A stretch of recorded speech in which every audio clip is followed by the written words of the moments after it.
Baik, Assalamualaikum warahmatullahi wabarakatuh. Perkenalkan, nama saya Sari Fatmi Anggani dengan NIM 220209502044. Saya akan menjelaskan tentang tugas proyek animasi. Langsung saja.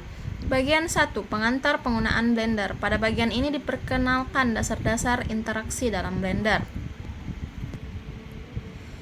Pengguna perlu memahami cara menavigasi ruang kerja dengan melakukan orbit, zoom, dan pan untuk mengatur sudut pandang.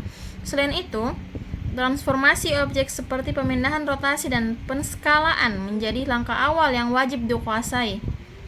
Transisi antara objek mode 1, mode, dan edit mode pun merupakan konsep penting ketika mulai melakukan pengolahan bentuk.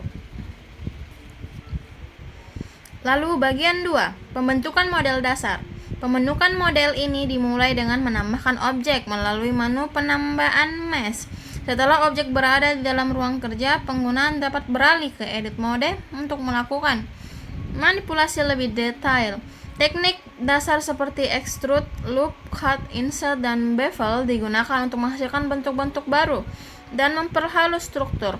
Melalui teknik ini, objek-objek sederhana dapat dibangun sebagai dasar pemodelan lanjutan.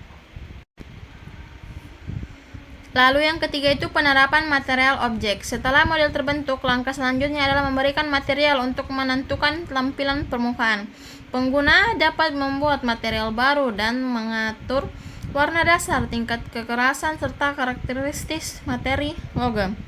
Penyelesaian ini memberikan identitas visual pada objek dan membantu menghadirkan suasana yang lebih realistis dalam tampilan akhir. Selanjutnya itu bagian 4, pengaturan UV untuk keperluan tekstur. Ketika objek memerlukan tekstur 2 dimensi, proses UV mapping digunakan untuk memetakan permukaan mesh ke bidang datar. Di dalam mesh UV Editing Workspace, objek dapat unwarp sehingga pola permukaannya terbuka dan siap diberi tekstur. Metode otomatis seperti Smart UV Project sangat membantu untuk pemula, sementara metode manual memberikan kontrol yang lebih baik dalam penataan hasil pemetaan. Lalu bagian 5, pemanfaat modifier. Modifier di Blender berfungsi sebagai alat bantu yang dapat mengubah bentuk objek secara non-destruktif. Beberapa modifier populer seperti mirror, subdivision, surface, solidify, dan array memungkinkan penggunaan mempercepat proses pemodelan tanpa mengubah mesh secara permanen. Melalui penggunaan modifier, bentuk yang kompleks dapat tercapai dengan langkah yang lebih efisien. Lalu bagian 6 yaitu pengenalan material prosedural. Material prosedural diperkenalkan secara alternatif tekstur berbasis gambar dengan memanfaatkan node-node seperti noise texture, Musgrave, dan Voronoi. Penggunaan dapat membuat pola permukaan yang adaptif dan tidak memerlukan UV map. Kombinasi node tambahan seperti color ramp dan boom memberikan variasi warna secara detail permukaan sehingga objek tampak lebih hidup. Lalu yang selanjutnya itu bagian 7.